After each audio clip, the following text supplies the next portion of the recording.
Ashama akkam jirtu kabajamtoota daawwattoota Oromiyaa Miidiyaa Neetwork oduu ijoo isaa kanaaf qabnu isinitti hima.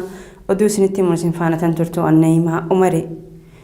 Oduu keenya jalqabaatiin Walloo Aanaa Jiillee Dhummuugaatti gareen milishaa Faannoo fi hidhattoota Amaaraa biroo uummata Oromoo Walloo irratti lola jabaa bananii jiraachuun himame.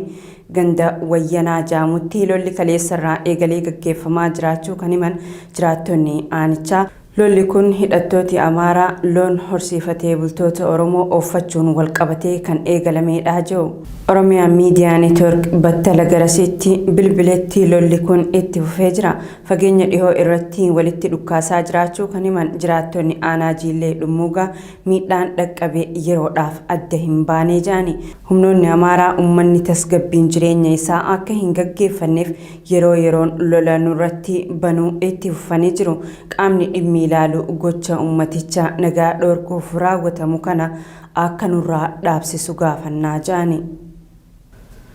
Oromiyaa kutaalee garagaraa keessatti humnoonni mootummaa namoota akkanumaan qabanii yakkoota garagaraa irratti raawwachuu fi achi buutee isaanii dhabamsiisaa jiraachuu itti fufanii jiru jiraattonni. Miseensa paartii KFO kan ta'an obbo Barreessaa Dabaloo muddee 12 bara 2014 bakka hojii isaanii magaalaa Galaanii humnoota mootummaatiin erga qabamanii as eessa buuteen isaanii dhabamee jiraattonni. Obbo Barreessaan abbaa ijoollee 8 wayita ta'an maatiin isaanii madda galii biroo waan hin qabneef erga isaan dhabamanii as rakkoo jabaarra bu'anii jiraachuu miseensi maatii Oromiyaa Miidiyaa Neetworkiif yaada kennan ibsanii jiru. Rakkoon kun kan akka maatiitti mudate qofa osoo hin taane rakkoo uummanni Oromoo akkuma sabaattu keessa jirudha kan jedhan obboleessi obbo Barreessaa obbo Damissee Dabaloo rakkoo gola Oromiyaa mara seenaa jiru kana callisanii walirratti ilaaluun akka hin barbaachifne dhaamanii jiru. Shawaa Bahaa Aanaa Liiban Cuqqaalaatti uummanni gandoota garagaraa irraa sababa waraanaatiin buqqa'ee haala hammaataa keessa jira.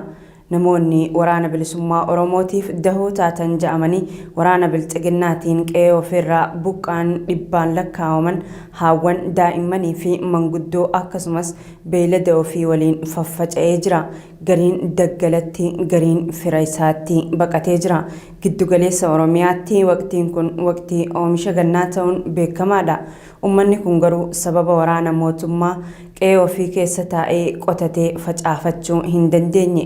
Uummanni haala kanaan dararamaa jiru ganna kanas ta'ee bara itti aanu qallaba hin qabu. Adeemsi diinummaa fi ta'ee jaanii uummata beelarra buusuu kun naannoo Tigraayitti waggaa tokko oliif kan hojiirra oolaa ture yoo ta'u uummata Tigraay beelaaf saaxilee gaaga'uun isaa ni yaadatama. Pireezidaantiin Soomaaliyaa Hassan Sheikh Mohammad Eertiraatti loltoota Soomaaliyaa bara bulchiinsa Mohammad Farmaajoo leenjiif Asmaraa ergaman ja'aman daawwatanii. Pireezidaantii Hassan Sheikh Mohammad tibbana Eertiraa daawwachuu isaanii miidiyaaleen biyyoota lamaanii gabaasanii. Daawwannaa hojii kanaa gidduudhaan loltoota Eertiraa 5,000 leenjiif bara 2019 fi bara 2020 ergaman pireezidaantii Isaayyaasii fi qondaalota biroo waliin kaambii leenjii dhaquun daawwachuu suuraa fi viidiyoodhaan daawwatamee jira.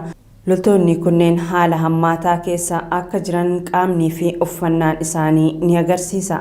Mooraa leenjii loltoonni kunneen keessa jiru guyyaa ho'a hamaa halkan immoo diilallaa ulfaataa keessa akka jiru qondaalonni masaraa Soomaaliyaa viillaa Soomaaliyaa mirkaneessanii jira. Gareen onlaayinii miidiyaa jaamu loltoonni miilarraa barabaasoo pilaastikii kaawwatanii mooraa qaamaan huqqatanii leenjiirra jiran pireezidaantii Hassan Sheikh Mohammad kamajaan simatan jira.